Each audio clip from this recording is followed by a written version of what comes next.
रघुपुर नाम के गांव में भगवती नाम की एक गरीब अनाथ लड़की रहती थी। जब भी कोई त्योहार आता था तो भगवती उदास हो जाती थी, क्योंकि उसके पास त्योहार मनाने के लिए बिल्कुल पैसे नहीं होते थे। फिर एक दिन भगवती की क्लास में पढ़ने वाली रीना नाम की लड़की सभी लड़कियों को अपने जन्मदिन की पार्टी में आने के लिए कहती है। मेरे पिताजी ने मेरे जन्मदिन को खास बनाने के लिए शहर के सबसे बड़े क्लब में पार्टी रखी है।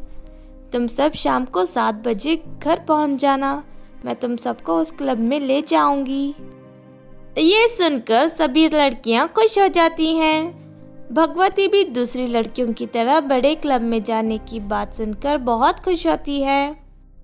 फिर शाम को सभी लड़कियां रीना के घर पहुंच जाती हैं, लेकिन तभी भगवती को देख शालिनी उसे ताना मारते हुए कहती है, अरे तुझे आने के लिए किसने कहा था?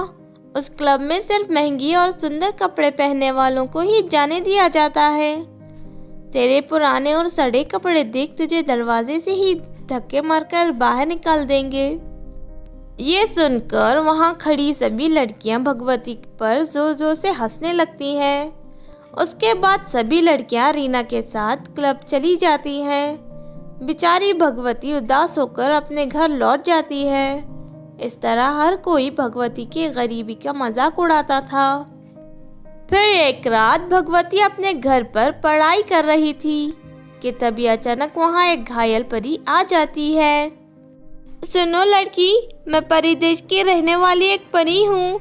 मैं अपनी सहेलियों के साथ आज पृथ्वी पर पिकनिक मनाने आई थी, लेकिन तभी परियों का शिकार करने वाली हिमारी जादूगरनी ने हम पर हमला कर दिया। बड़ी मुश्किल से मैं अपनी जान बचाकर वहां से भाग आई हूँ। अरे ये तो बहुत बुरा हुआ, लेकिन तुम मुझसे क्या चाहती हो? देखो, वो जादूगरनी किसी भी वक्त यहाँ आ सकती है। तुम मुझे जल्दी से अपने घर में कहीं छुपा दो।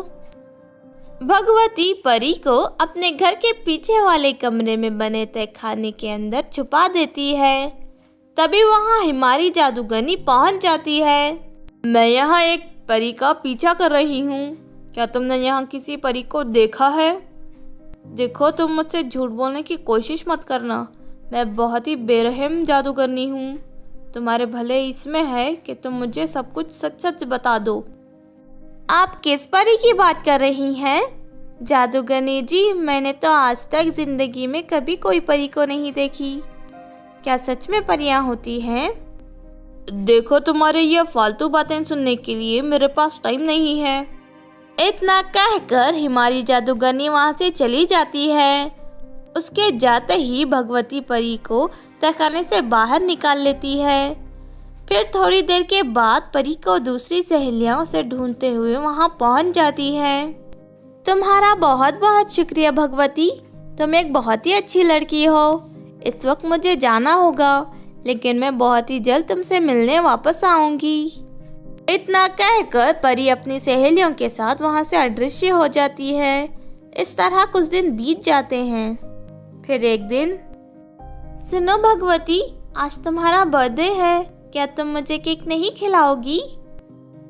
तुम तो जानती हो कि मैं भी तुम्हारी तरह गरीब हूँ। मेरे पास केक खरीदने के लिए पैसे नहीं है। कोई बात नहीं, मैं तो यूं ही मजाक कर रही थी। तभी वहाँ परी आ जाती है। अरे परी, तुम अचानक यहाँ कैसे आ गई? मैंने अपनी जादुई शक्ति से तुम्हारे बारे में सब कुछ पता लगा लिया था। आज तुम्हारा जन्मदिन है, इसलिए मैं तुम्हारा जन्मदिन मनाने आई हूँ। उसके बाद परी अपनी जादुई छड़ी से भगवती के कपड़ों को एक सुंदर ड्रेस में बदल देती है और साथ ही उसके घर को एक बड़े और शानदार घर बना देती है। तभी परी वहाँ एक बड़ा सा केक प्रकट कर देती है। जादुई केक है, इसे खाते ही तुम अपने आप हवा में उड़ने लगोगी। आज हम तुम्हारा बर्थडे यहाँ के सब गरीब लोगों के साथ मिलकर मनाएंगे। उसके बाद भगवती अपने आसपास के सभी लोगों को इकट्ठा कर लेती है और सब लोग भगवती के जन्मदिन की पार्टी मनाने लगते हैं। मेरे जन्मदिन को इतना खास मनाने के लिए तुम्हारा बहुत बहुत शुक्रिया परी। प्रिया की कोई बात नहीं, तुम जैसी अच्छी लड़की की मदद करके मुझे बहुत खुशी हो रही है। अब मैं हर साल इसी तरह तुम्हारा बर्थडे मनाया करूँगी।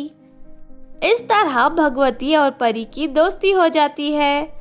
उस दिन के बाद से भगवती की ज़िंदगी में कभी कोई परेशानी नहीं आती और वो हंसी खुशी अपनी ज़िंदगी बिताने लगती है।